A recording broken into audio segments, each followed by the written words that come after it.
Je demande le silence.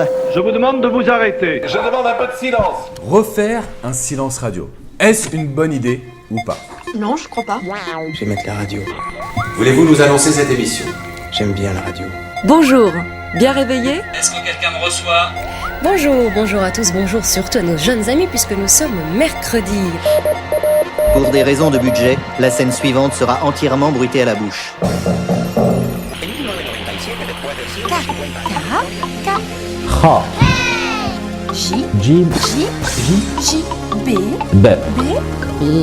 The KGB.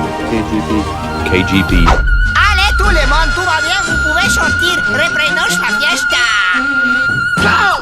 Hey, mais tu plaisantes ou quoi? C'est déjà la 40e du KGB. Happy Birthday, la radio sans ondes ou presque. Encore 2 émissions et t'auras l'âge de ma pointure. Et ça me fait une belle jambe. Même si au bowling, même en chaussant un petit 42, t'as malgré tout une dégaine de clown. Bref, de quoi on parle déjà? Ah oui, aujourd'hui, on inaugure de nos micros un nouveau lieu, l'Atelier 9, atelier d'expo, photo médusée, et là, tout de suite, studio radio improvisé qui nous accueille quand les tilleuls sont trop occupés. Rassure-toi, auditeur podcastien d'Elébor ou d'Alto, de Clandé, Spoutnik ou d'ailleurs, il y a quand même un frigo. Et autour de ce frigo, mon équipe préférée. Enfin, la seule équipe que j'ai, mais préférée quand même. M'embrouille pas, toi. Je disais donc, Greg, salut. Salut David. Mon cher amateur de concertina et autres mirlitons, ça swing comment sous ton chapiteau? Sous mon chapiteau, ça swing merveilleusement bien. Parfait, très bien, malgré le petit... T'es même pas en retard en plus. Non, j'étais un petit peu sur la route, je suis arrivé pile poil comme il fallait. Parfait. À point nommé. Cool. Jacques, salut, mon petit Dario Intello. Qu'est-ce que tu ramènes dans ta valise à bouquins? Salut, je ramène un livre pas drôle du tout, mais merveilleux et plein de lumière qui s'appelle Impunité. Très bien, on va se marrer. Kinou, Madame Loyal, à tes heures perdues, il paraît que tu te lances dans un nouveau tour de piste cette fois-ci. Et oui, c'est une... j'ai peur. Tu stresses. Je suis vraiment... j'ai le trac. Okay. J'ai le trac comme avant de monter sur scène. J'ai une carte blanche. J'ai demandé à avoir un petit créneau pour vous faire une lecture d'une merveilleuse poétesse et je vous en parlerai plus tard. Avec grand plaisir. Et un jingle aussi. Et j'ai la chance d'avoir mon jingle. Merci Mireille. Merci d'intervenir Mireille parce que moi je veux pas savoir si ta chronique ciné va causer de Georges Clooney ou de Sean Clownery. J'avais prévenu pour les jeux de mots pourris. Je vais juste te demander, si tu le veux bien, de présenter nos invités. Mais bien sûr, avec plaisir David. Chers camarades KGBistes, une fois n'est pas coutume, laissez-moi vous présenter nos invités du mois. Alors vous allez voir, on va se marrer. Mais pas seulement. Pour cette 40e émission du KGB, nous recevons 2 associations qui mériteraient qu'on parle beaucoup plus d'elles et qui justifient ainsi entièrement la mission que nous nous sommes donnée ici, dans notre petite émission confortable de valorisation d'actions sociales et culturelles. Ces 2 associations sont les Semeurs de Joie et les Instantanés, 2 associations qui proposent des interventions de clowns en milieu hospitalier pour permettre aux enfants malades de trouver des ressources pour mieux vivre leurs hospitalisations et accessoirement retrouver le sourire. Aujourd'hui, pour représenter ces 2 associations, nous recevons Ingrid Bevan, des Instantanés. Bonjour. Bonjour. Bonjour. Et Bernard Dufour, Bonjour. pour les Semeurs de Joie. Voilà. Contrat rempli. Mais avant de commencer toutes ces choses, nous allons voir à quel point ça pique. Aïe! Bah oui, ça pique. Les cactus. David les a vus. Pour lui, cela a commencé pendant une triste nuit, alors qu'il cherchait un raccourci que jamais il ne trouve pas. Il lui reste à convaincre un monde incrédule que le cauchemar a réellement commencé. C'est étonnant, non? Il y a un proverbe turc qui dit « Si un clown emménage dans un palais, il ne devient pas roi, mais le palais devient un cirque. » Youplaboum, tch-tch-tch. J'avais dit des trucs comme ça aussi. Donc, pas facile d'avoir le cœur à rire en cette période fantoche. Crise environnementale, déroute sociale, dérive humaine et financière. Heureusement qu'on reçoit ici des pros de la gaudriole, des cabotins facétieux et autres rigolos histrions. Encore faut-il savoir les écouter. Allez, s'il vous plaît les clowns, faites-nous rire. Pour être tout à fait loyal, depuis ça de Stephen King, je dois être un des derniers quarantenaires à ne pas souffrir de coulrophobie. Cette fameuse et intrigante peur du clown. Bon, sûrement parce que j'ai jamais vu le film. Puis je me dis aussi qu'il y a pire. Être atteint de cénosilicaphobie, l'angoisse du verre vide. Ou de scoptophobie, la crainte d'être vu ou entendu par les autres. Et là, je serais fichtrement emmerdé pour faire tout ce blabla. Non, si j'aime les clowns, c'est surtout parce que j'ai été à la bonne école. Bah oui, au début des années 80, ma feu petite mamie m'avait emmené voir la grande Annie Fratellini, sous son chapiteau-oreiller, pantomime, cabriole et compagnie. Annie, c'était l'artiste à part entière, tour à tour acrobate, comédienne, danseuse, chanteuse, musicienne et clown. La première femme à oser camper le rôle d'Auguste, le facétieux au pif rouge et aux grosses godasses. J'en ai gardé au-delà de ces souvenirs d'enfance qui sentent si bon ce subtil mélange de barbe à papa, pop-corn et crottin chaud, une affiche de la belle vite dédicacée, aussitôt planquée dans des recoins secrets des vieux appartements de grand-mère. Je suis presque certain que tu la reconnaîtrais, cette affiche, celle au visage crayonné, au regard malicieux souligné de 2 points noirs, d'où surgit bien au centre à mi-chemin sous le melon bancal et le sourire maquillé, le tarin carmin de la dame. Depuis ce temps, j'aime les clowns. Celui de Verlaine, le clown agile, plus souple qu'Arlequin et plus brave qu'Achille. Celui de Topor, qui s'appelle Coquelicot, qui prend une claque quand ça rend patraque. Celui aussi de la comptine des petits, qui saute au plafond quand tu le grattes. Et celui des grands, le douce Lava, devenu depuis président de l'Académie des Fous. J'aime ces poètes avant tout, qui tirent de leur imaginaire une tendre leçon de vie. Oui, j'aime les clowns balourds, burlesques, charlots, cabotins, ceux qui me font rire du voisin. Tu sais, le gros d'en face ou le grand tout maigre et puis de moi aussi. Parce que le clown se rit de lui et de nous tous à la fois. Il sait se faire satire ou bouffon, il singe par le détour du mime, du rire ou de la farce nos travers modestes et ceux de nos inaccessibles puissants. J'ai par contre plus de mal avec le grand cirque. Pas la piste aux étoiles, hein. Je parle du grand foutoir libéral, de la machine à broyer les petits, les sans-noms, les hôpitaux, les écoles et les retraites à la fois. Tiens, pas plus tard que lundi soir, je découvre par hasard que ma badine affiche de timide gamin, ou sa soi-disant copie originale, se vendait à la criée numérique 250 000 €, soit à peu près 250 €.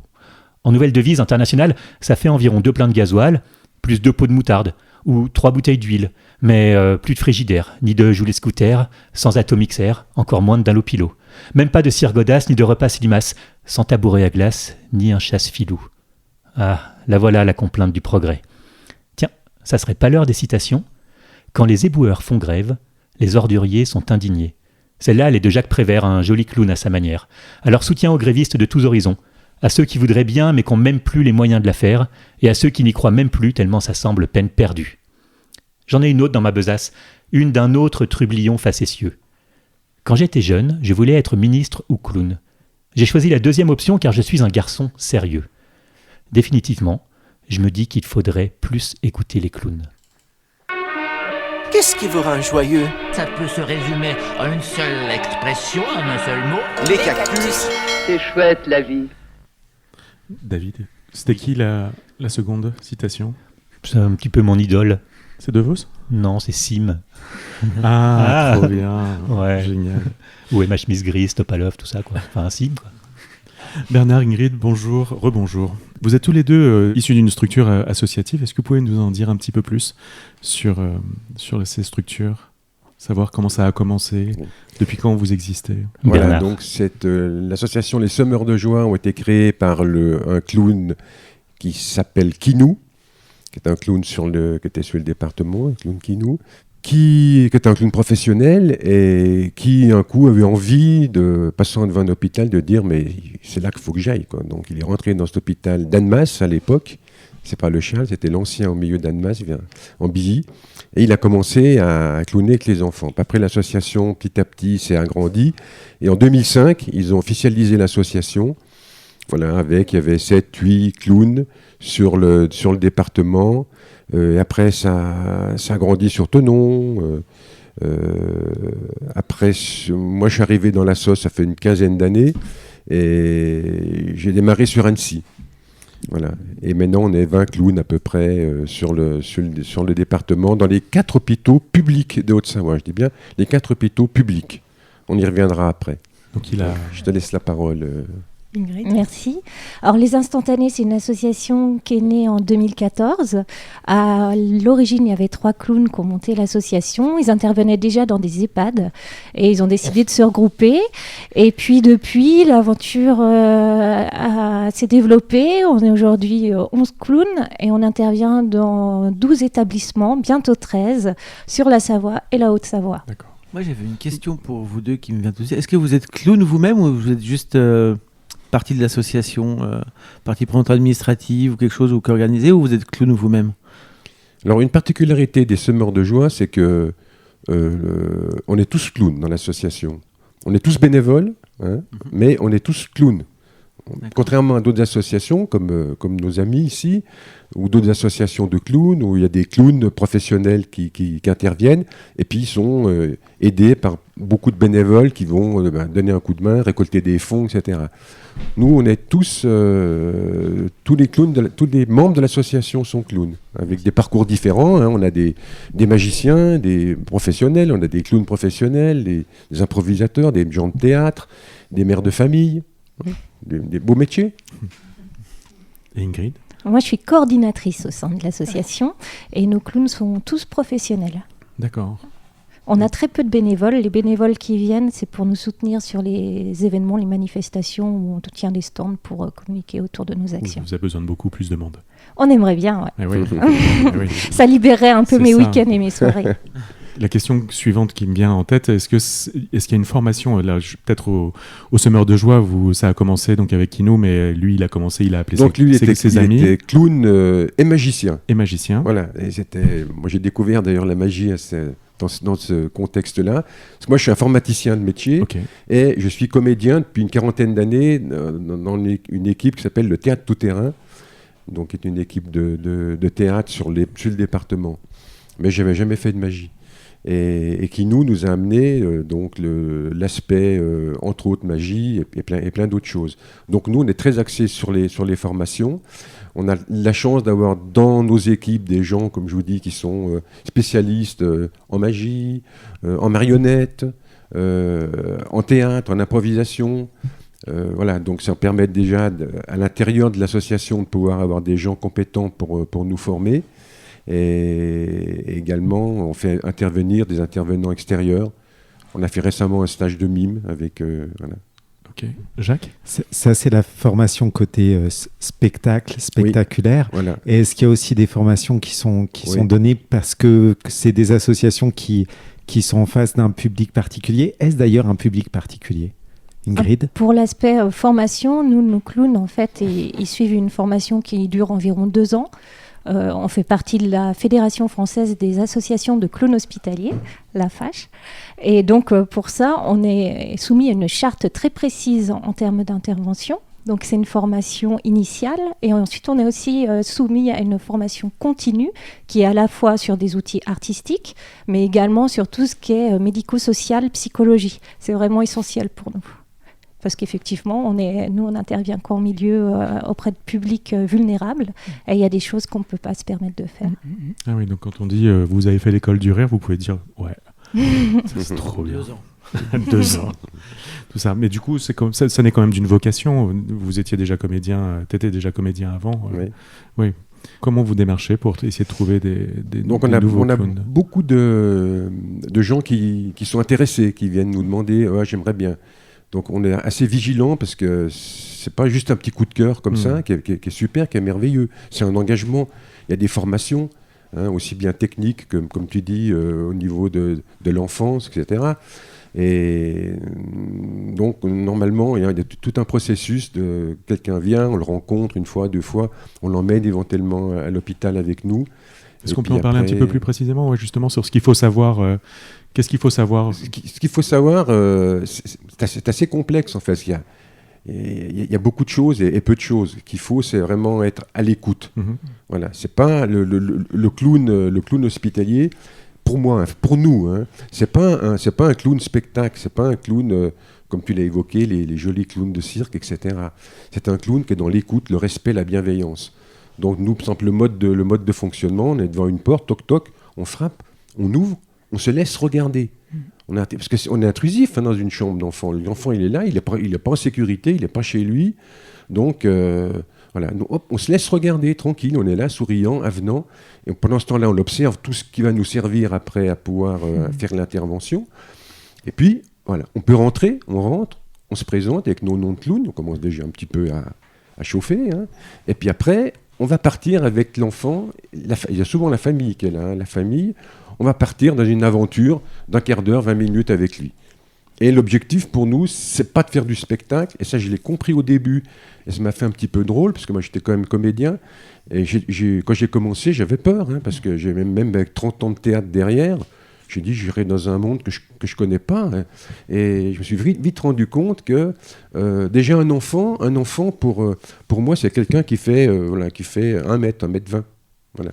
Et non, un enfant à l'hôpital c'est 2 jours jusqu'à 18 ans.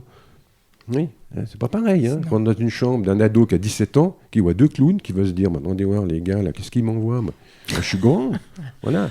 Ouais. Et puis un tout petit, puis les parents qui nous disent, oh c'est gentil, mais vous savez, il est trop petit. Alors là, on a de la matière. Oui, mais vous savez, vous étiez enceinte, oui, vous avez téléphoné, il a tous les codes. Il nous a appelé ce matin, il nous a dit, il faut venir voir ma maman. Voilà, tac, et on embraye comme ça. Donc c'est vraiment de l'écoute et s'adapter à l'enfant. Et là, on va faire une intervention.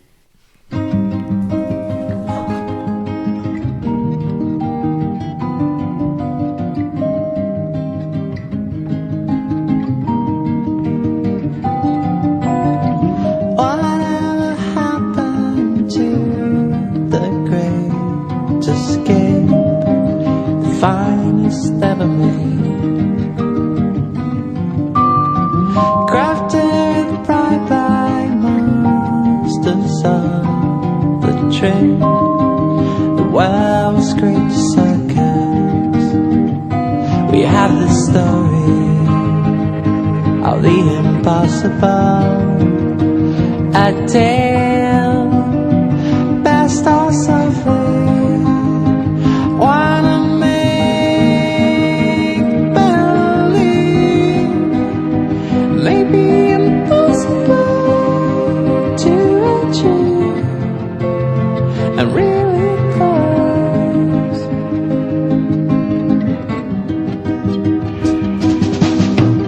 Who saw the lions hungry in that cage with the confidence of a clown? The little man who rises on the stage as he falls without the safety. We have this story of the impossible.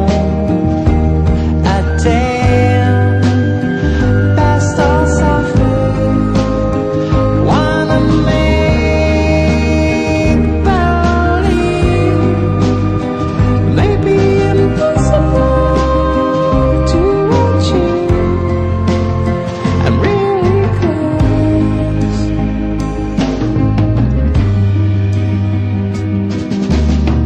Whatever happened to the great escape and all the plans we made? Crafted by masters of the trade, the world's great circus.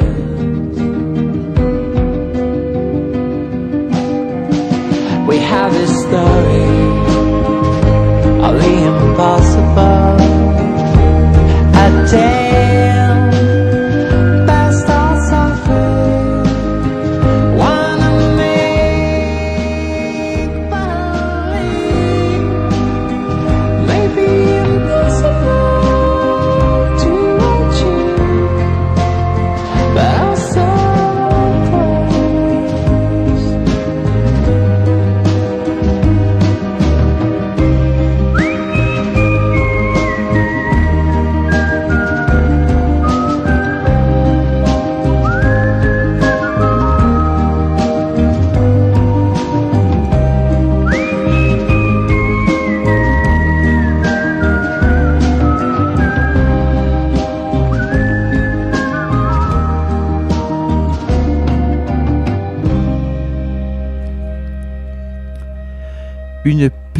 Une playlist à 360 degrés ce soir dans KGB, puisque je vous ai sélectionné 3 titres, 3 approches différentes de l'image du clown, parfois plutôt éloignées de l'univers de nos invités, mais le clown est multiple. Et pour commencer, nous venons d'écouter Peter Van Paul nous narrer de très belle manière sa précieuse Story of the Impossible Petit bijou sonore sorti en 2006 sur son premier album solo, après un passage au sein d'AS Dragon, le groupe maison du classieux label Tricatel de Bertrand Burgala. Petit bijou sonore où il se questionne, en français mais en anglais dans le texte, je vous le traduis, dans le plus grand cirque du monde, qui a su apaiser les lions affamés dans leur cage avec la confiance d'un clown? Grande question. Merci Greg. Eh ben, c'est le moment de voir si on donne une claque dans le derrière de Jacques, s'il saute au plafond, etc., etc. C'est l'heure de ta claque, mon Jacques. Les histoires que tu lis sont sans danger. Et pas celles de votre livre? Jacques! Bon, on est complètement dans la merde, manifestement, on n'existe pas. Alors, qu'est-ce que tu penses de Crime et Châtiment? Ce n'est qu'une histoire! Ce n'est pas vrai! Camarades, cagibistes, j'ai évoqué dans ma dernière chronique le pouvoir des mots. Je voudrais cette fois-ci vous parler d'un livre qui non seulement est à l'endroit exact de ce pouvoir, mais qui, en plus, est un immense cadeau.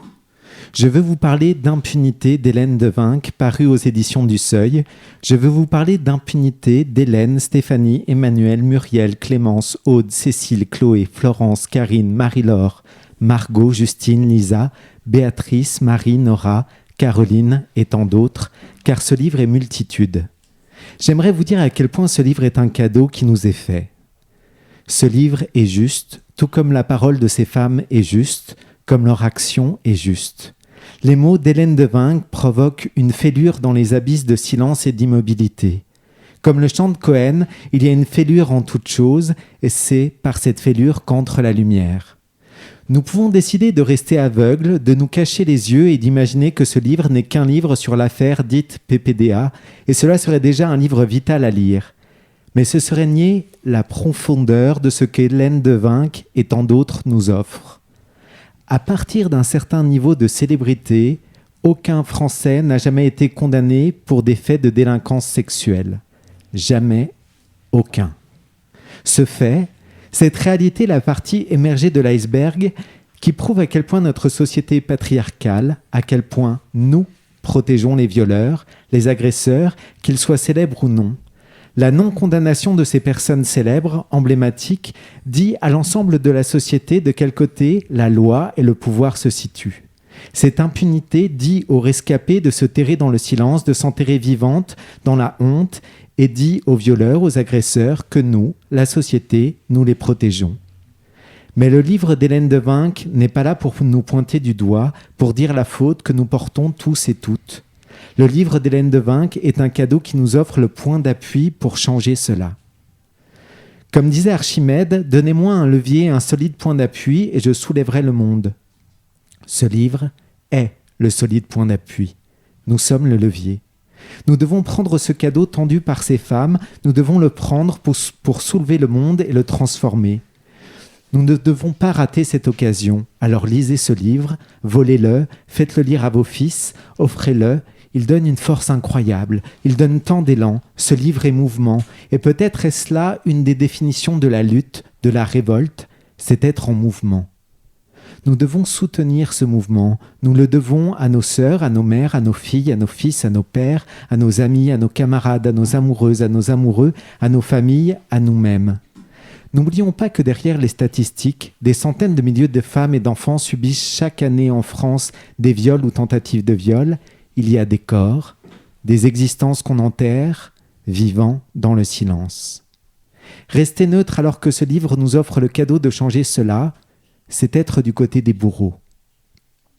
Hélène Devinck pose une question dans ce livre, une question que j'aimerais naïvement que les générations futures n'aient plus à se poser. Comment font celles qui restent seules ? J'aimerais qu'on se la pose tous et toutes, là, maintenant, intimement, cette question. Comment font celles et ceux qui restent seuls ? Après ça, avec ça. Hélène, Stéphanie, Emmanuel, Muriel, Clémence, Aude, Cécile, Chloé, Florence, Karine, Marie-Laure, Margot, Justine, Lisa, Béatrice, Marie, Nora, Caroline et tant d'autres nous offrent la possibilité, le cadeau à nous tous et toutes, les violées, les prescrites, les sans suite, de ne plus être seuls et qu'aucune de celles et qu'aucun de ceux que nous aimons le soit. Il est temps de se lever à leur côté et de leur dire, maladroitement, fragilement, vous pouvez compter sur moi. C'est une guerre pour que la honte change de camp. C'est une guerre de lumière dont les armes sont les mots. C'est une guerre menée debout. C'est une guerre si juste. La vie est belle dans les virages. Nous parlons de vie encore et encore. Nous parlons de saisir le cadeau qu'on nous offre pour changer le monde. Nous parlons de faire entrer la lumière dans les ténèbres. Vous êtes définitivement sur KGB. Ring the bell that's still to ring. Forget your perfect offering. There is a crack in everything. That's how the light gets in.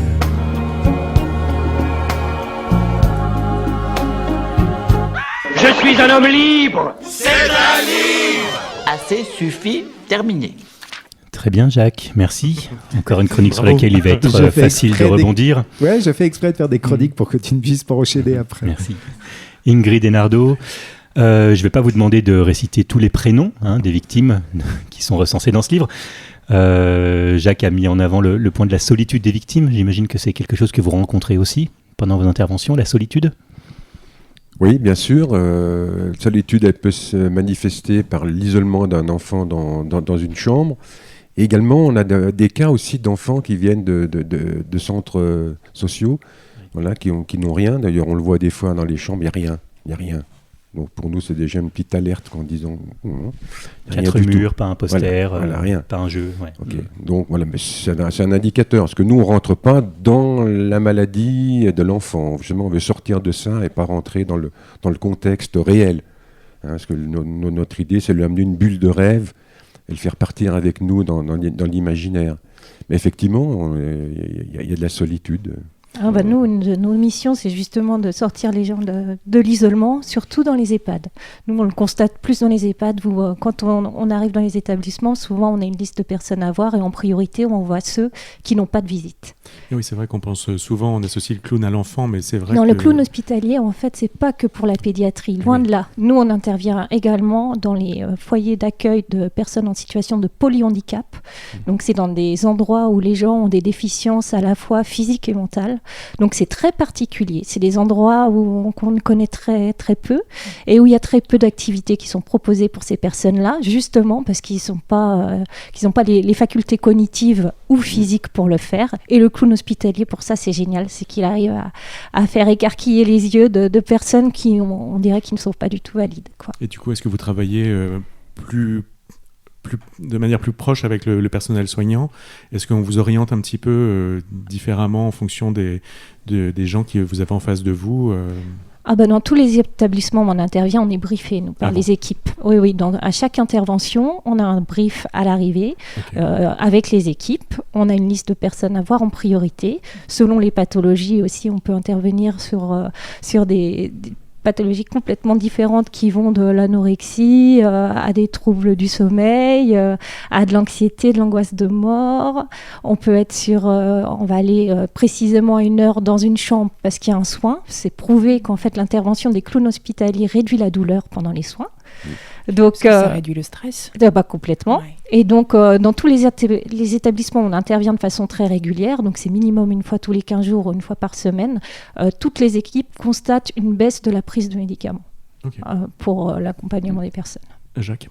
Oui, et justement, votre rapport aux équipes, au-delà d'être briefé, etc., est-ce que pour eux aussi, au-delà de soulager les patients, bien sûr, nous, on est en complément de soins pour eux. De toute façon, c'est évident. Et on monte les projets avec eux, main dans la main. Et puis, ça fait rentrer de l'air extérieur et de la lumière de l'extérieur. Tout à fait. Au niveau, nous, on considère qu'on a les enfants, comme j'ai dit, tout petits jusqu'à 18 ans. Après, ils sont majeurs et ils rentrent dans le monde des adultes. On a les parents, la famille qui est là, c'est important. Il y a toujours 80%, il y a de la famille qui est avec l'enfant. Et puis, le 3e niveau, c'est le personnel hospitalier, comme tu viens de le dire. Donc, pour nous, c'est également des gens dont on va s'occuper. Voilà. Et ils sont ravis de nous voir, qu'on arrive, ils ont la banane jusque-là. Depuis la crise du Covid, nous, on a carrément développé des programmes spéciaux pour les soignants. Ça s'appelle les instants à soins. Et en fait, à la demande des établissements, c'est un programme qu'on a développé où on crée des bulles spécialement pour eux. Greg ? Moi, j'avais une question un peu précise. Vous qui intervenez donc vraiment avec une liste de personnes à voir en priorité, tout ça, est-ce que des fois, est-ce qu'ils vous laissent vraiment libre cours à ce que vous voulez faire, ou est-ce qu'ils vous disent, il y a avec cette personne peut-être un petit message à lui faire passer, un truc, des directives, ou vraiment emmenez-les ailleurs? On est là pour améliorer les conditions de vie dans les chambres, dans les établissements, et on est très très libre. Et en général, non, ils attendent des surprises de notre part, ils ne sont pas déçus en général. L'expertise et l'expérience des clowns fait que des fois même c'est l'inverse. En fait, il y a une anecdote que je ressors régulièrement, c'est vraiment frappant. C'est-à-dire qu'on arrive dans un établissement, c'est un EHPAD où pendant le brief on nous dit bon, là, cette personne-là, ça fait 15 jours qu'il est arrivé, n'allez pas le voir, surtout, parce qu'en fait, il est très virulent, il crie sur tout le monde, il n'a pas envie d'être là, donc n'allez pas le voir, vous allez vous faire jeter. Eh ben, les clowns, ils sont très forts là-dedans, c'est le premier qu'ils sont allés voir. Ouais. Ils ont frappé à la porte et en fait, ils ont réussi à débloquer complètement la situation. La personne les a remerciés en partant en disant « Mais si j'avais su que je rirais aujourd'hui, je l'aurais pas cru. » Il faut savoir aussi que nous, quand on repart des interventions, on rebriefe avec les équipes. Tout est consigné dans des cahiers, c'est retransmis aux familles. Et du coup, c'est un cercle vertueux entre le résident, les clowns, les soignants et les familles, parce qu'en fait, tout ça, ça circule. Oui, vous êtes intégrés dans le processus. Complètement. Ouais. Ils ont à apprendre de vous, du coup, du résultat. Oui, et là, c'est pareil, on est en train de développer des programmes pour transmettre nos outils, qui sont beaucoup qui partent de l'improvisation, pour les soignants, parce qu'on n'est pas assez nombreux, les clowns hospitaliers, pour intervenir partout. Oui. On pourra intervenir partout, il y en a besoin de partout, en fait, et encore plus avec la crise du Covid, donc où il y a eu de la distance, et au niveau de la chaleur humaine, des rapports humains, c'est quand même très compliqué depuis la crise, avec ces masques, avec ces problèmes de restrictions aussi, de visite, il faut le dire. Et donc, on s'en tient essentiellement au service pédiatrique, dans les 4 hôpitaux publics. De temps en temps, on fait une petite virée dans d'autres services comme ça, plus pour le personnel hospitalier que pour les patients. Et puis, après, s'il y a on a eu d'autres demandes de cliniques et autres, et nous, on fait que le public. Donc, dans ce cas-là, on passe le relais. Entre autres à nos amis en leur disant allez-y, là ils cherchent du monde. Quoi. Vous avez abordé les outils un petit peu. Alors il y a des techniques, mais est-ce que vous avez aussi qu'est-ce que vous ramenez dans votre valise, quoi? Est-ce qu'il y a de la musique? Est-ce qu'il y a des choses particulières? La musique, la poésie, puisqu'on le chant, est à la télévision. Ça va être très travaillé. Bernardo sort une petite valise qui a l'air d'être sont sollicités. Il y a vraiment beaucoup de tout ce qui peut. Mais la base, c'est l'improvisation. Voilà, on a beaucoup d'outils. Ça s'improvise pas, l'improvisation, c'est des techniques très particulières. Voilà, tout à fait. Non, mais c'était pour savoir ce que tu avais dans ta valise. Vraiment, est-ce qu'elle est pleine? Donc, on a beaucoup d'outils à disposition, mais l'essentiel, c'est l'improvisation, comme tu dis, qui nous permet de s'adapter vraiment à la personne, aux différents besoins. Donc, par exemple, là, on fait beaucoup de magie. Nous, là, on a des chouchous. Les chouchous, on fait de la magie avec. On a quelques ballons aussi. On fait de temps en temps du modelage de ballon, mais ça n'a rien à voir avec le modelage de ballon qu'on voit dans les rues. Moi, si je fais une petite souris, la souris, elle va parler, elle va discuter, etc. Voilà. Tu vas développer un monde, quoi, à partir de ça, dans ta valise. Là, on a également de la magie. Là, on a Loulou, notre mascotte. Tout est coloré, c'est un petit chien orange pour ceux qui ne le voient pas. Tout est coloré dans ta valise. Je vous ferai voir après. Petit chien en peluche, parce que ce n'est pas un petit chien orange. Oui, pardon. Non, c'est un vrai chien. C'est un vrai chien. Évidemment aussi très sage. Ma copine Mimi la souris, qui vient et puis qui va nous raconter des choses. Ah oui, elle aimerait bien qu'on chante une chanson, Mimi la souris. Ça pourrait arriver. La souris blanche, vous connaissez la souris blanche? Voilà, ça part avec ça tombe bien, parce que moi aussi, je suis venu avec ma petite valise pleine de musique. Donc, alerté dès fin 2012 par leur single Dixo et quelques autres qui ont suivi l'année suivante.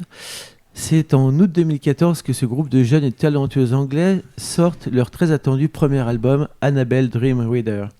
Mais quel est donc ce groupe, me demandez-vous tous avec impatience? Mais quel est donc ce groupe que vous attendez tous avec impatience?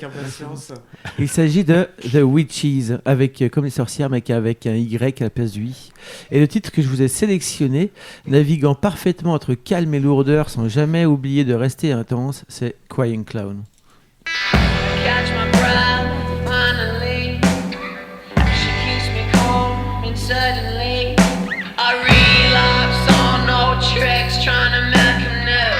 In his car, she finally tampers with her sexuality, scratching at each other's minds till they're in the near.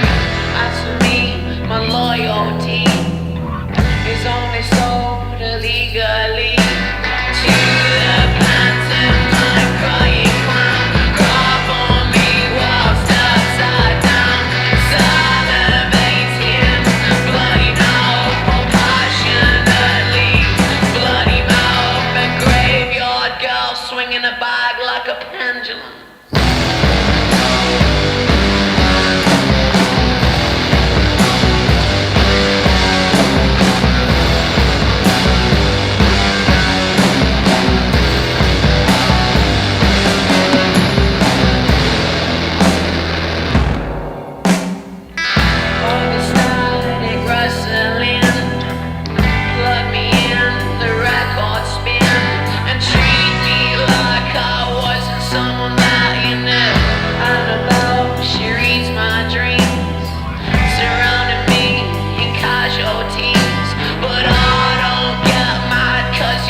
Mais dites-moi pas que c'est pas vrai, c'est l'heure de la chronique hallucinée de Mireille. J'hallucine. Moi j'avoue que j'hallucine. J'hallucine, je crains. Ce soir au programme, vous l'avez vu, du rire, de la détente et surtout du cinéma, et pas n'importe lequel. Bonjour, salut, rebonjour, bonjour. Je suis bien heureux que vous soyez toujours là, à tendre une oreille distraite ou attentive à mes élucubrations. Et puis ce qui est chouette, c'est que la radio, ça s'écoute sans essence, au chaud, sous la couette, seul ou à plusieurs. Bon, pour nous, ça implique quand même d'avoir du Wi-Fi parce que sans gasoil et sans Internet, on va être obligé d'aller observer la nature environnante et ça, on est d'accord, quelle horreur. Alors, il y en a un paquet de films qui ne pourraient pas se faire sans essence pour évoquer un peu l'actualité. David, tu permets, je marche un petit peu sur tes plates-bandes. Oui, ça pique. Bah oui. Tous les Fast and Furious, les taxis, les Transformers et compagnie, ils feraient moins les malins la cuve à sec à faire du pouce sur l'autoroute. Heureusement, il y a tous les films sur les transports en commun, Zazie dans le métro, et le plus récent et complètement débile, Bullet Train avec Brad Pitt, qui vieillit mieux que ma bagnole. En réalité, le meilleur film qui parle de la crise pétrolière, c'est le film australien Mad Max, le deuxième, réalisé par George Miller en 81, avec Mel Gibson. Pas dégueu non plus en termes de carrosserie. Et là, ça castagne sévère pour quelques litres de diesel. Mais attendez quelques semaines supplémentaires et vous allez voir que certains instincts primitifs vont commencer à ressurgir. Ils n'attendent que ça. Bon allez, je referme rapido ma parenthèse ciné-actu et je me recentre sur notre sujet du jour. Apporter du sourire aux enfants en souffrance. Oui, il y a des films qui traitent de ce sujet. Mais bon, pardonnez-moi, j'ai très envie de parler des clowns au cinéma. Alors, rapidement parce que le temps passe. Les clowns au cinéma, c'est compliqué. Les clowns au cinéma. Alors bon, il y avait Killer Clowns from Outer Space, des frères Chiodo, la Balada Triste de Alex de la Iglesia, et évidemment toutes les adaptations de ça, de Stephen King. Bref, des œuvres qui font la part belle à la coulrophobie. Bien dit. Je l'ai mal prononcé pendant tout le reste de ma vie, en fait. J'ai dit claustrophobie tout le temps. Coulrophobie. Ouais, c'est un mélange entre le peur du vide et des clowns. Du vide. Non, pas les vides. La peur des espaces confinés. Donc la peur des clowns. Révise ton vocabulaire avec KGB. Du coup, j'ai cherché dans mes souvenirs de films avec des clowns cool. Eh ben, dans ma mémoire, ils sont pas légion. Il y avait bien Les Enfants du Paradis, un chef-d'œuvre de Marcel Carné, mais celui qui a retenu toute mon attention n'est pas un film, mais un réalisateur qui a voué quasiment toute sa filmographie à la poésie et au néoréalisme fantastique. Je veux bien entendu parler du maestro Federico Fellini. Alors, peut-être ne le saviez-vous pas, mais Fellini adorait les clowns et le monde du cirque, et plus largement le monde du spectacle. Mais les clowns étaient ceux qui revenaient le plus souvent. Il a d'ailleurs réalisé un film intitulé tout simplement Les Clowns, en 1971, qui fait partie d'une trilogie sur le thème de la mémoire, trilogie complétée par Fellini Roma et Amacor. Pour Fellini, et je cite, « Le clown a toujours été la caricature d'une société bien établie, ordonnée, pacifique. Mais aujourd'hui, tout est provisoire, désordonné et grotesque. Alors qui peut encore rire des clowns ?» Fin de citation. Pour rédiger cette chronique, j'ai eu le bonheur de replonger dans 8,5, film réalisé en 1963 avec Marcello Mastroianni et Claudia Cardinal. Déjà pétri d'onirisme jungien, le film, à la narration plutôt expérimentale, convenons-en, évoque les tourments d'un réalisateur qui élabore, ou pas, un film, alors qu'il se repose en cure, entouré de producteurs, comédiens, comédiennes, femmes et amantes. Et souvenirs de jeunesse. Tu parles d'une cure. Heureusement qu'il y a des clowns. Je ne vais pas vous faire l'article plus longtemps, mais depuis quelque temps, cette sensation d'être un peu submergé par un certain réel, une situation politico-sociale internationale dont on ne sait finalement que peu de choses pour orienter nos opinions, eh bien, retourner vers ce genre de film, même si on peut interpréter ça comme un pas en arrière dans la caverne, eh bien, ça m'a fait le plus grand bien. Prendre le temps et voir la magie dans le monde, parce que la magie, elle, est toujours là. Alors voyez et revoyez les films du maestro Federico Fellini. Salut!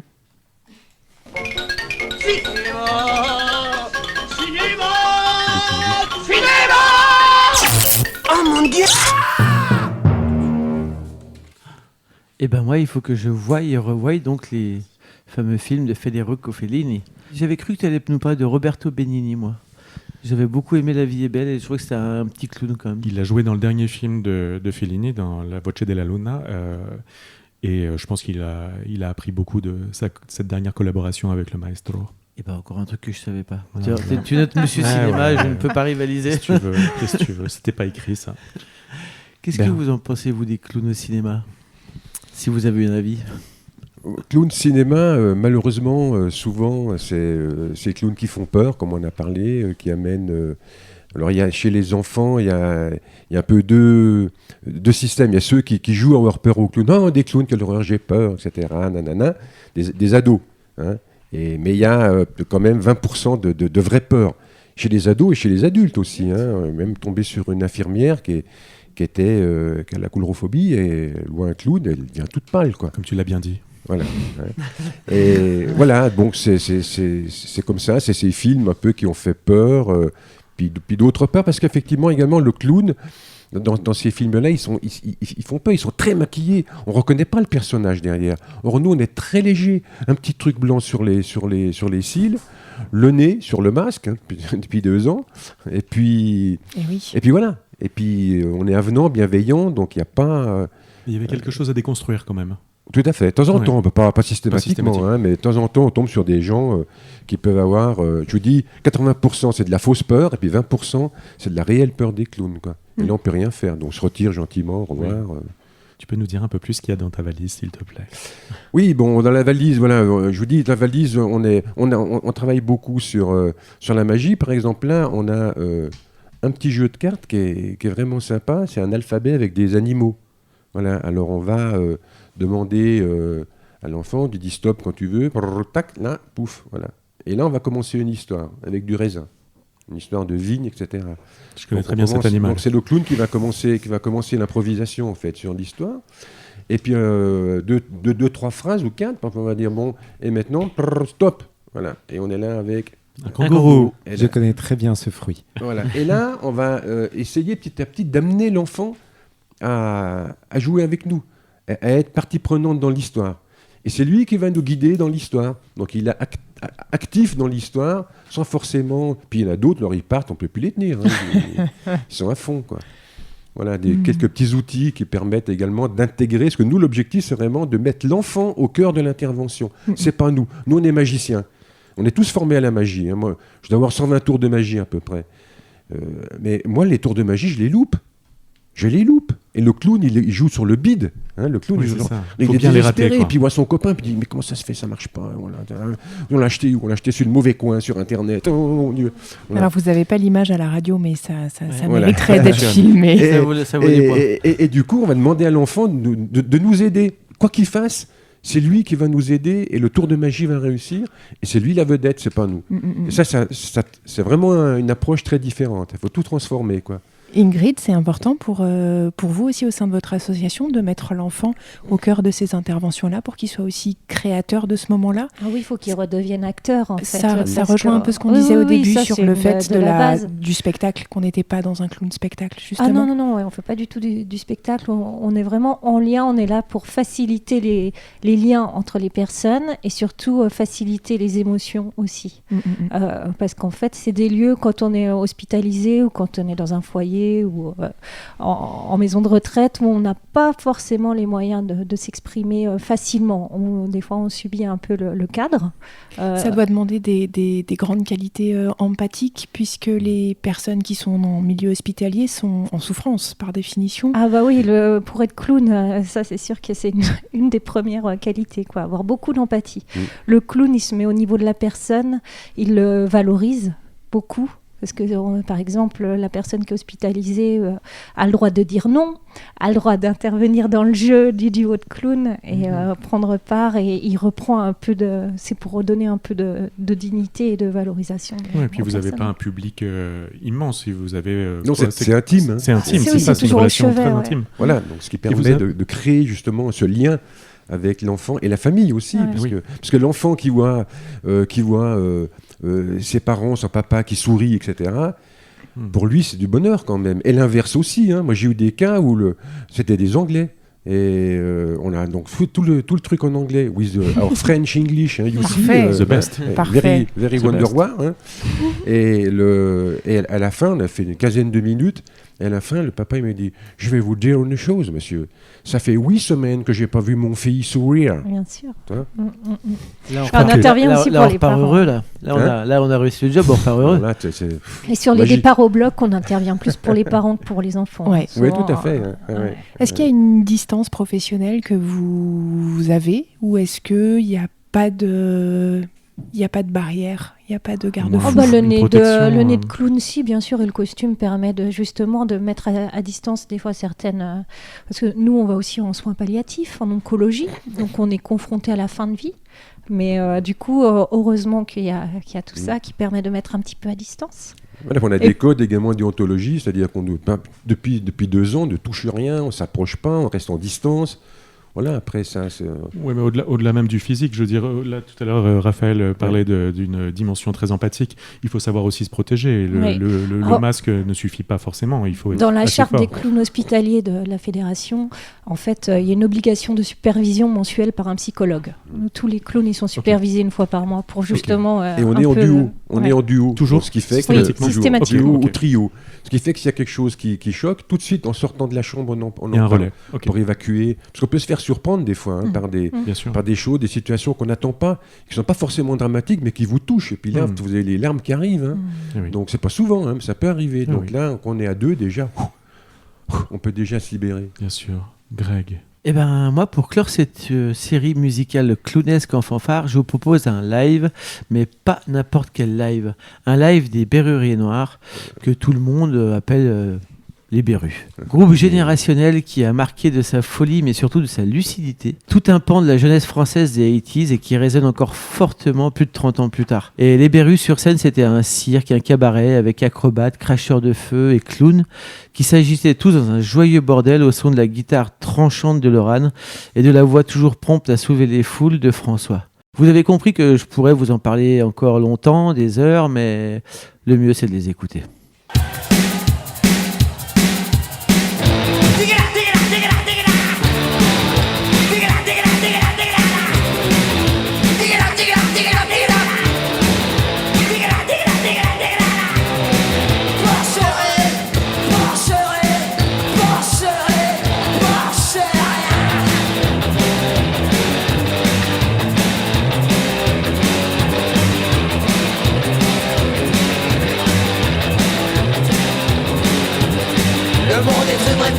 Les hommes se comportent comme des porcs, l'élevage en batterie, à des milliers de tonnes de morts.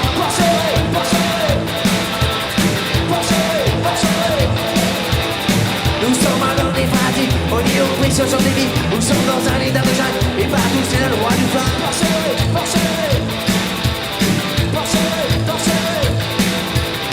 Constitution organisée, plus des passions gerbenosées. Le tir montre les pantomimes, l'attention monte et tiagrée.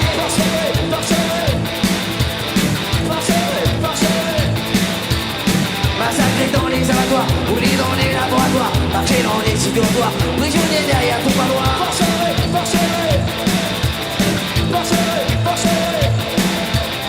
Et aussi les spécules, en les cours du gouvernement, en Europe les revenus trop vite, en les moutons les Allemands.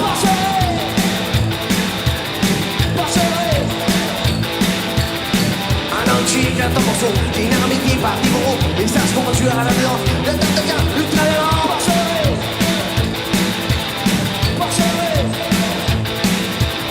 D'un côté système monétaire, de l'autre l'ombre militaire. Pour finir en règle en mot, à vous le sac de soin et non.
Jeunesse immigrée, solidarité.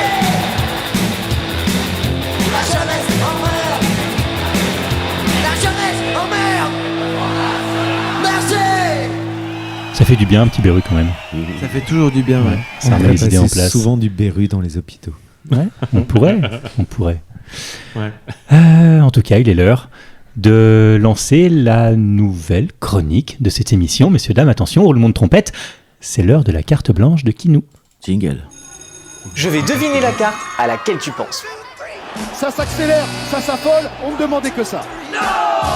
Ben si. Vous avez carte blanche. Je vais vous lire un poème de Marjolaine Beauchamp qui est tiré de son recueil de poésie Au Plexus. Et ça s'appelle Dissection de l'oubli. Ça commence au plexus, l'origine de la douleur, le plexus solaire. Assailli d'un orage, du tonnerre, et ça monte dans la gorge, de travers. Pleurer, pleurer de pleurer et de n'en plus finir. Mourir, un petit peu, au bout des doigts, dedans les yeux, mourir 100 de fois par jour, 100 de tes morceaux qui ont tous perdu leur numéro et qui se battent pour faire la loi du plus fort. L'amour est mort, c'est lui qui survit, c'est lui le plus fort.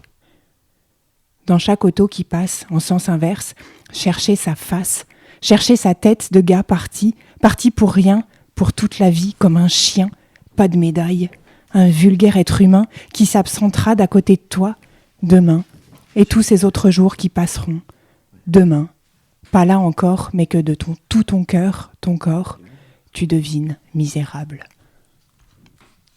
Demain que tu passeras 3 fois, passeras 1000 fois, interminable.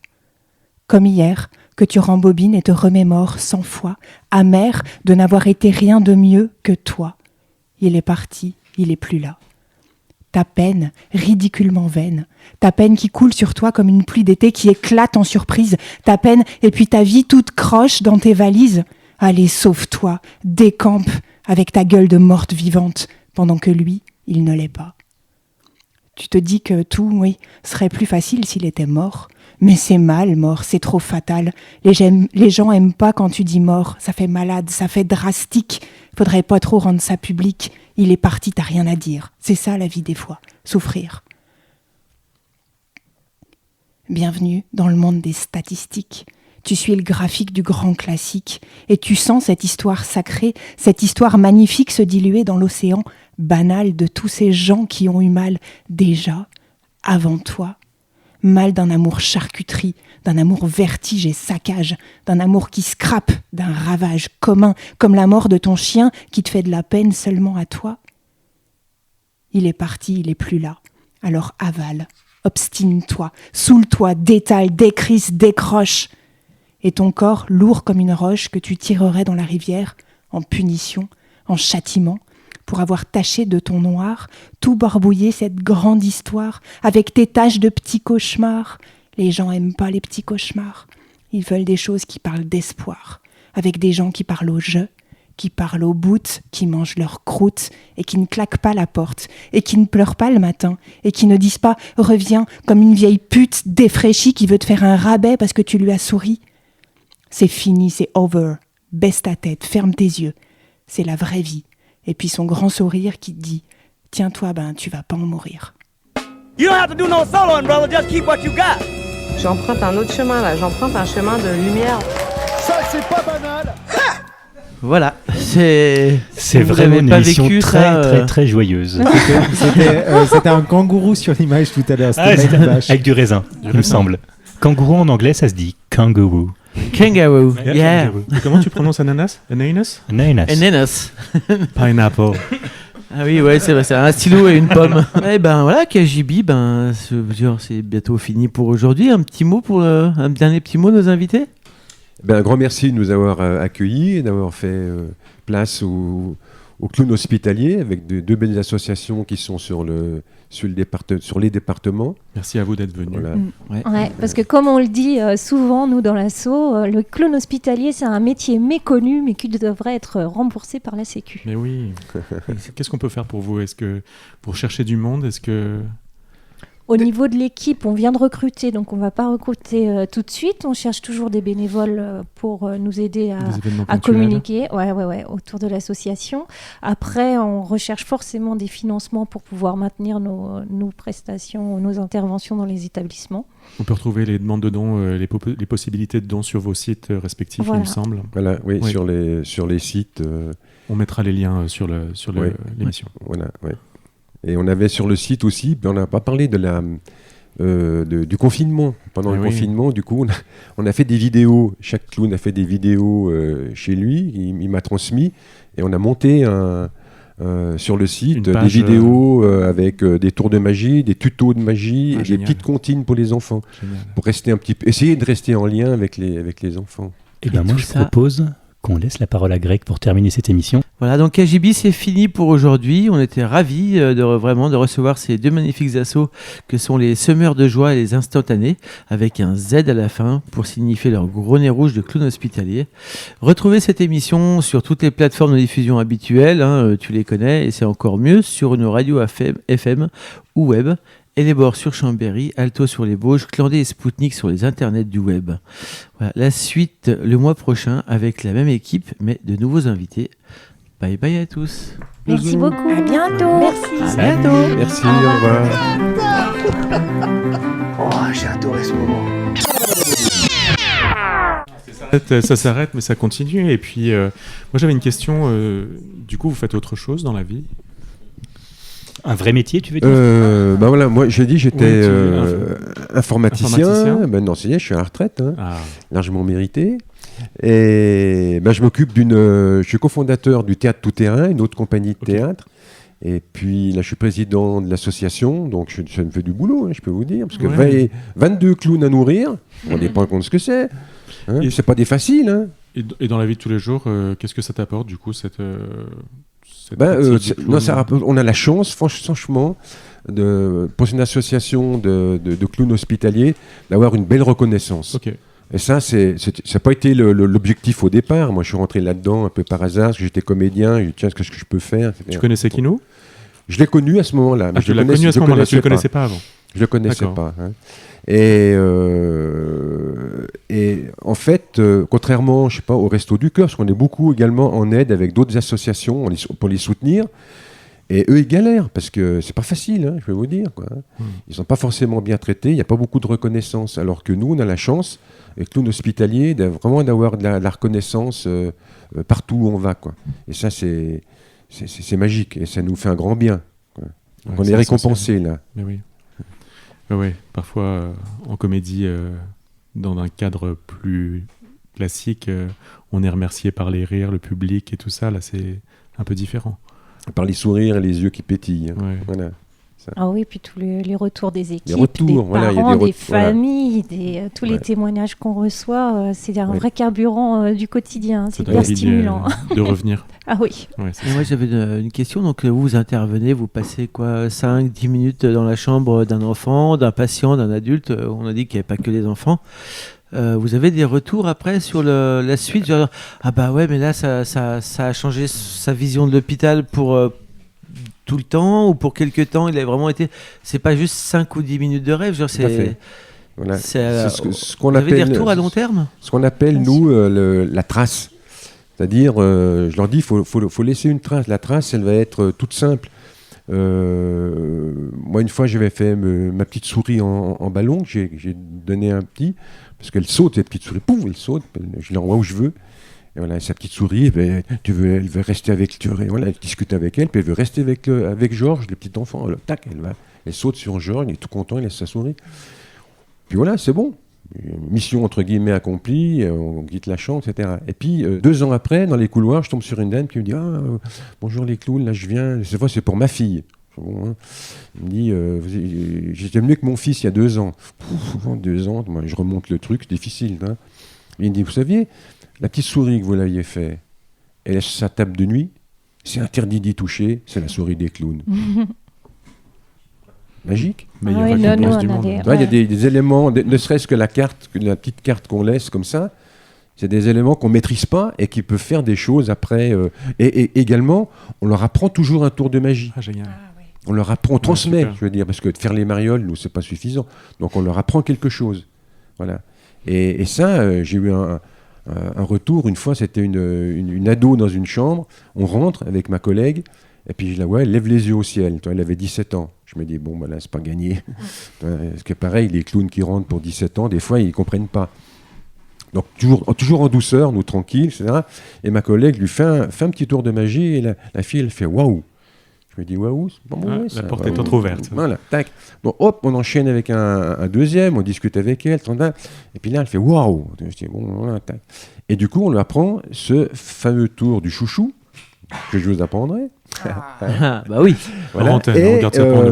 Et voilà, bon, elle était ravie, elle nous a remerciés. Puis en partant, je lui ai dit, dis-moi quand même, quand on est rentré, qu'est-ce que tu as pensé? Elle m'a dit, ce que j'avais vu, elle m'a dit, je me suis dit, j'ai 17 ans, il m'envoie des clowns encore, il en a marre, quoi. Bon. Et puis 15 jours après, on retourne dans une chambre, il y avait une fille qui dormait, puis une autre qui était là.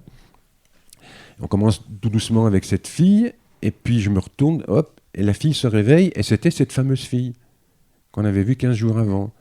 Et je dis à celle-là, et tu sais qu'on a beaucoup de chance aujourd'hui parce qu'on a une grande magicienne avec nous dans la chambre. Génial. Puis je me retourne tout doucement vers elle, puis elle me regarde, elle me fait non.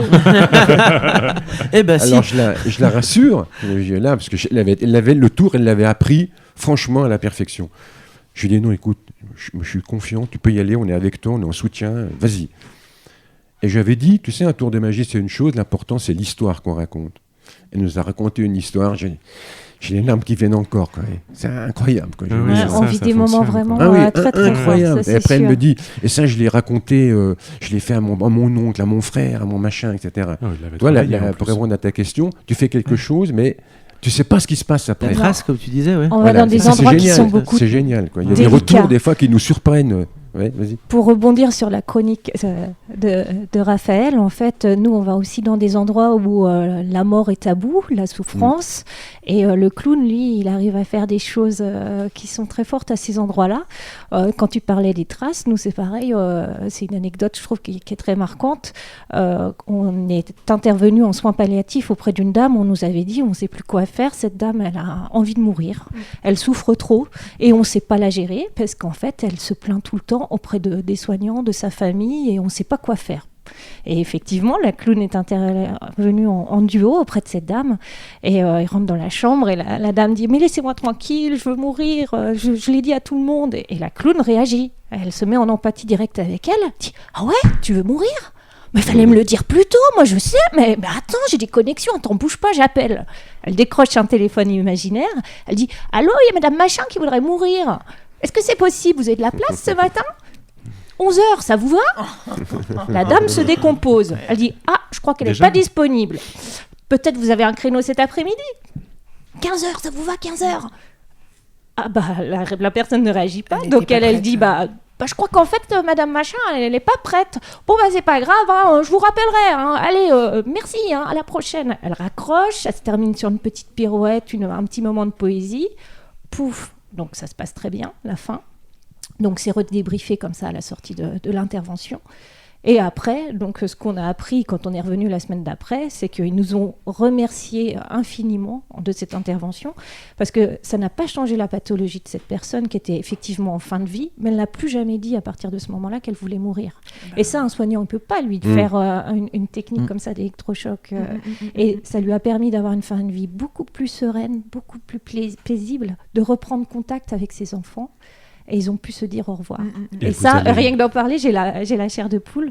Ça n'a pas de prix. Les interventions qu'on fait, à ce point-là, ça change vraiment des endroits essentiels de la vie, en fait. Dans des moments où on est en grande vulnérabilité, que ce soit suite à un accident, une maladie, au plus près de la mort, on est là pour remettre du vivant, du concret, et beaucoup d'émotions et de dialogue. Et on est dans une société où c'est, je trouve, ce qui manque le plus. Moi, j'entends beaucoup d'émotions dans vos deux voix quand vous parlez de tout ça, et ça nous parle. Je pense que je suis pas seul. On a vraiment, il y a un truc qui se passe. Et moi, j'aimerais savoir, en fait, quand vous intervenez, tu disais, quand on est revenu la semaine d'après, est-ce que c'est régulier ? Est-ce que vous avez des passages réguliers actés, ou est-ce que vous êtes sollicité et que c'est pas régulier, ou est-ce qu'il y a une fréquence comme ça qui est actée, c'est l'objectif, ou est-ce que justement, c'est quand on est dans un établissement, c'est la régularité, c'est là qu'on voit les bénéfices. On n'est pas là pour faire du one shot. Donc c'est minimum 1 an de programme dans un service. D'accord. Voilà. Après, il faut trouver les financements pour. Nous, on intervient toutes les semaines dans les 4 hôpitaux publics. Toutes les semaines, il y a des clowns qui passent voir le service pédiatrique. Voilà, toutes les semaines. Et on note qu'il y a beaucoup d'ados. Depuis le Covid, c'est terrible. En pédiatrie, ils ont enlevé les lits de bébés pour mettre des lits. Parce qu'il y a un mal-être chez les ados. Donc ils pètent les plombs, on ne sait pas quoi en faire. Donc on les emmène à l'hôpital en attendant qu'il y ait des structures qui puissent les prendre en charge un peu après. Donc c'est anorexie, tentative de suicide, des choses comme ça. De plus en plus jeunes. Oui, de plus en plus jeunes. Et c'est terrible. Et c'est dramatique. Et en plus, ils sont adorables. Ils sont adorables. On se dit, mais qu'est-ce qu'ils foutent là, non, ils sont adorables. C'est le monde qui est incompréhensible aussi, à un moment donné. C'est dur de se trouver des repères dans un monde qui n'a pas de sens. De la vulnérabilité, peut-être, ou je ne sais pas. Et en fait, pour répondre aussi à ta question, quand on y va toutes les semaines, un enfant, il reste 2, 3, 4 jours. Il ne reste pas très longtemps. Sauf justement des cas comme ça, qui ont des problèmes psychologiques qui vont rester 3 semaines, 1 mois. Et moi, je me souviens d'une petite, on avait créé un joli lien avec, de complicité. Et puis elle me fait Nardo, je m'en vais demain. Génial. J'étais trop contente. Hein. Ouais. Elle me dit, je vais dans un autre centre. Ah. Blau. La claque. Ouais, elle partait, bon, voilà. Choses comme ça. C'est pas d'un coup. J'étais trop content. Mais oui.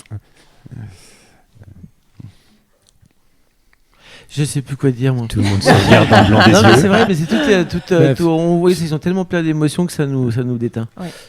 Finalement, aller bien dans un monde qui va mal, c'est être complètement fou. Et aller mal, mais de façon joyeuse, il n'y a que les clowns qui savent faire, quoi. Bah, je pense qu'il est l'heure de terminer. C'est la fin du podcast, c'est la fin de la retransmission sur Spoutnik. On vous remercie énormément parce que c'était plein de sens et plein d'émotions, vraiment. Vraiment, oui. On remercie tous les diffuseurs, ça existe ça, toutes les radios qui nous soutiennent. Et puis l'Atelier 9. L'Atelier 9 qui et nous tous accueille. Les sponsors. Les sponsors. Alors je vais tous les citer. Il y a Robert, voilà, c'est fait. Il y a Marcel. Ah non, il y avait le Tipeee aussi. Non, c'est vrai. Oui, il y a plein de Tipeee-esque. sponsors. Et puis surtout, on remercie notre public nombreux. Qui fait énormément de bruit. On en a peu parlé. Qui a eu...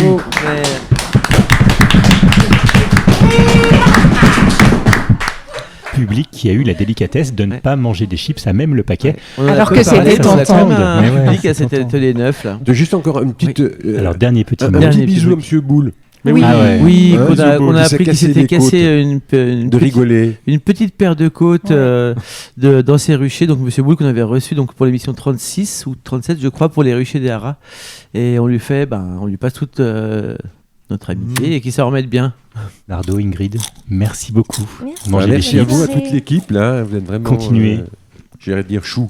Vous dit peut-être pas, mais ça va. Si, on prend. Chou, c'est bien. Allez, roulez trompette. On vous laisse, nous on va prendre un tour de magie avec Nardo. Ouais, exactement. Soyons chou.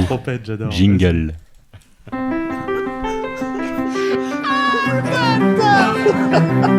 Oh, j'ai adoré ce moment. Je suis désolé. C'était très bien. Vous, c'était bien là-bas. Vous, c'était bien. Enfin, c'est comme ça. Dites-moi, vous, on ne vous a pas entendu. On ne vous entend jamais. J'espère que vous avez pu profiter des conseils de vos radioélectriciens pour vérifier le réglage de vos récepteurs. J'aime bien la radio. Au revoir et...